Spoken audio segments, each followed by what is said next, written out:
Welcome back to episode 2 with 3 holy men. And one of the treats I've been to India 8 times, and I would get up in the morning to meditate. And what would I hear are the beautiful voices of men chanting like 5, 6 o'clock in the morning in the temples around my hotel. And I was just, I don't know, it touched me so deeply. Raj, tell us what you think is happening in India. Earlier, we discussed everything from, what's happening in the world with violence, too many people on drugs and antidepressants and war. So what do you think is happening in India in terms of solutions to create a better world? If I'm asking, if I'm talking about myself and a lot of people are so much positive and very kind, and they want and they love peace, world peace, community peace, helping together and spreading positiveness and kindness. I have never seen in my network and my circle who are talking about war, violence, like difference, color, these stupid things. They want world come together, celebrate together, and help together. And one day I'm coming from my gym. So what I have seen in the morning time, 8:30 a.m. in the morning, I have seen so many people in my nearby area, some temple and some spiritual places there.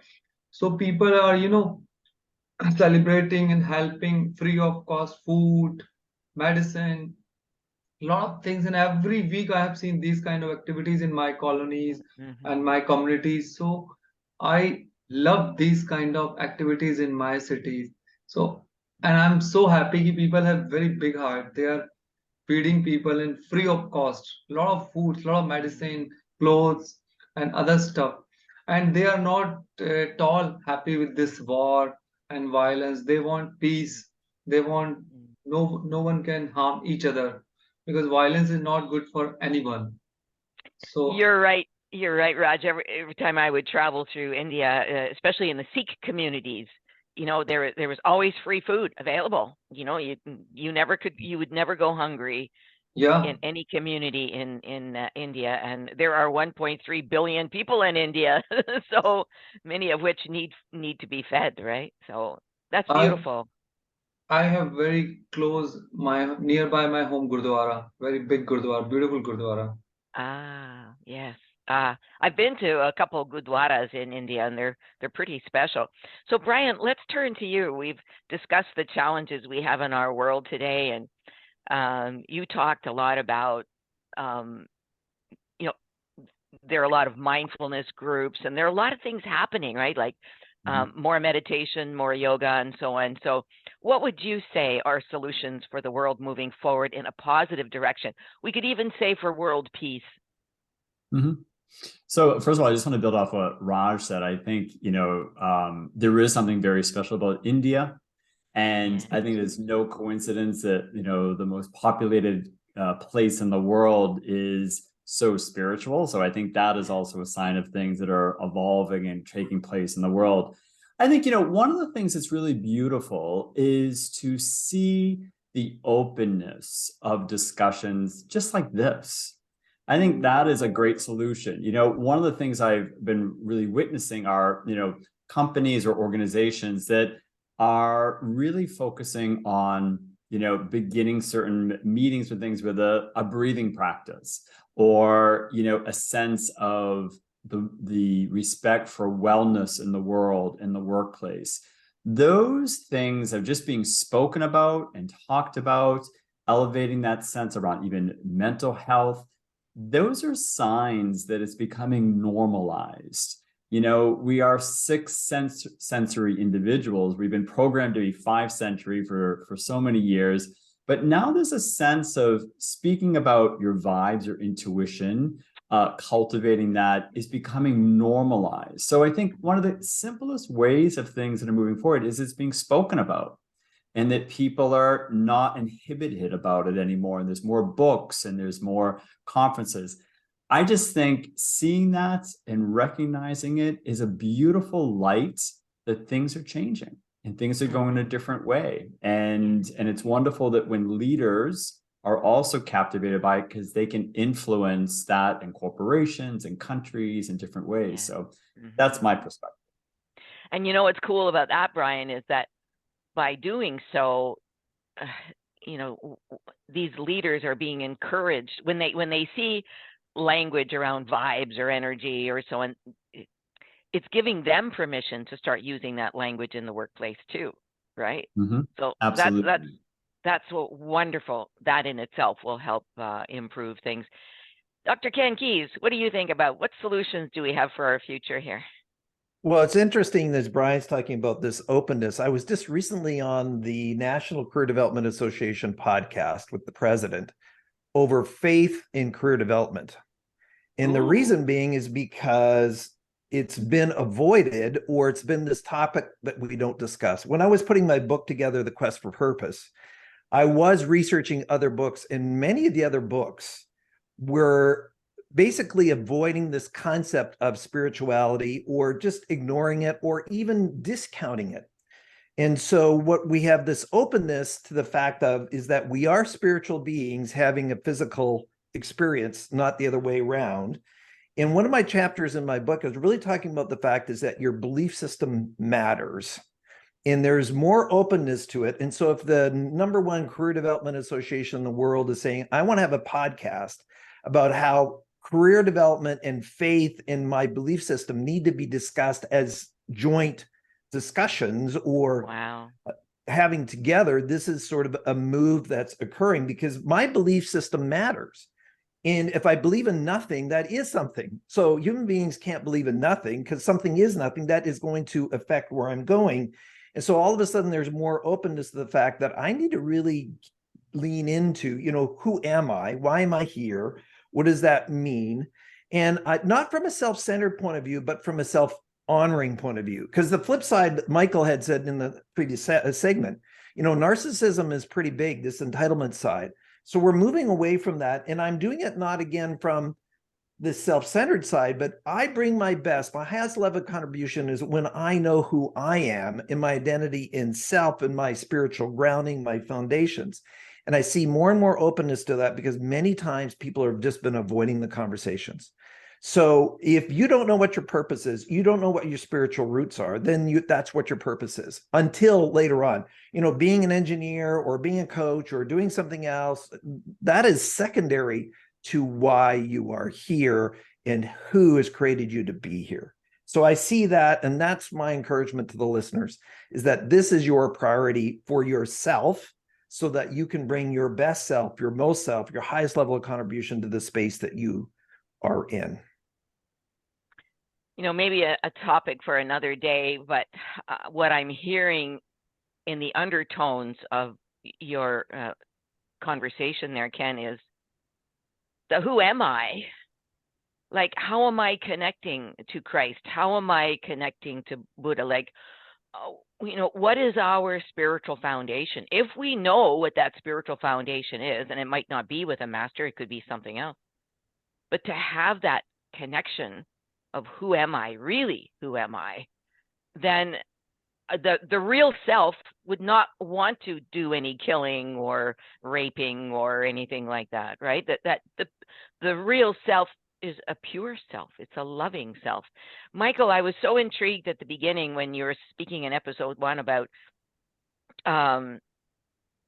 well, that whole narcissism thing. And where do you think, how do we get people out of this quagmire? What do you think? Well, recently I've been sucked into Facebook's videos and reels. I never knew what a reel was until I started looking at them.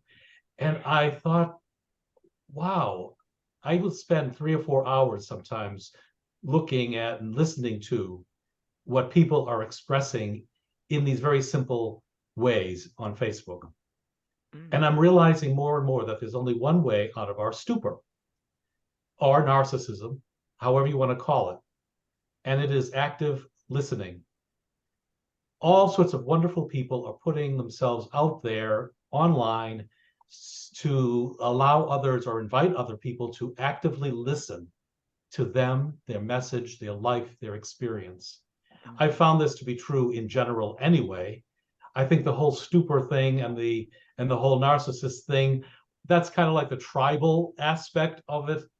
But when you come down to individual people, there are some beautiful people who are just wanting to be heard. And they use some strange ways to do it, but they want to be heard. And they want to be asked questions. And they want you to listen actively. And so I've been doing a lot of that lately and finding that my emotions have calmed down, even though I'm dealing with someone who I don't agree with. But I'm listening deeper to what the person is trying to say about themselves. And I think that is the ultimate solution to spirituality, whether it's in the workplace or at home or in the community. Actively listening to one another, and it's got to go both ways, but actively listening, because the Spirit moves through the listening powers we have as we hear much more than just a bunch of words. We actually are listening to the voice of God. Yes, wow. Many years ago, well, I don't know how many years ago now, but one of our students from India, coach training student, called me up and he said, Betska, you need to come out of the closet. I said, what do you mean I need to come out of the closet? He said, well, you have a fabulous coach training program, but what you need to tell people is that it is mind, body, and spirit. That you are helping people to connect with their spirit, whatever their spirit is. We don't talk about religion or anything. It's people's own connection with their own spirit. And Michael, I can tell you that it took a lot of courage to do that, because I was afraid that if I put myself out there as a mind, body, spirit coach trainer, that I would be criticized. And it happened. I was delivering a workshop in India on our coach training program, and this one guy came up to me and he said, you can't do that. You're going to be laughed at in the corporate world. And so I had to listen, and then I had to process, and then say, no, what I'm doing is right for me. And so I think, to summarize what Michael was just saying here, and all three of you, we need more people to be more positive, to do more positive things, to come out of their shell, to be more courageous, to speak the truth of whatever their truth is, and not cower and not be in fear, because war, for example, puts us into fear. So let's encourage, from my perspective, let's encourage love. Any final comments from any of you? I think that's beautiful. I think there is a sense about just stepping out and owning in confidence, unapologetically, that that's who we are. And I think if it doesn't resonate for an organization or company, that's fine. They're not meant to work with you at this time. And I think it's just being unapologetic and a sense of peace. I couldn't agree more. I think to take off on all of you is that one of the things I have in my book is, if I listen to everybody else, what they want in my life, pretty soon I have their life. And so I think we can be respectful, but at the same time, if I worry what other people think or say about me, then I will never realize my full potential, because you'll be guiding by all these other directions and their agenda. And it's one of the hardest things to do, is to be criticized in some way or another and say, thank you very much, but I will take my own path. Thank you. Awesome. Michael, parting words? Yes. Everybody's been so brilliant here today. One of the great themes of my book is you can't wait for the knight in shining armor to come and rescue you. We have to rescue ourselves. Wow. And in doing so, we open ourselves to new possibilities, and we gain courage. We sharpen our intuition, and we deepen our empathy for others. Mm-hmm. That's fabulous. Thank you, gentlemen. What a blessing. Thank you, God, for bringing us all together here today. Can anybody out there hear me? Hear me?